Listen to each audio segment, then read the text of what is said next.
Halo guys, kita masuk ke trik yang kedua ya. Kembali lagi dengan saya Rudy.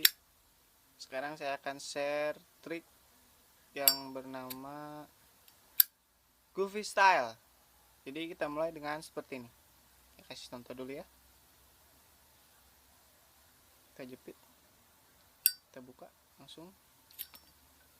Itu ya. Oke. Jadi posisi jiponnya harus seperti ini.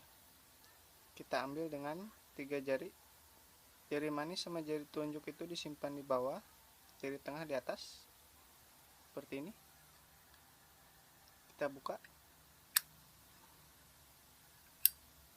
Langsung digeser ke sini dan dinyalakan dengan tangan kalian yang sebelah sini ya, seperti itu.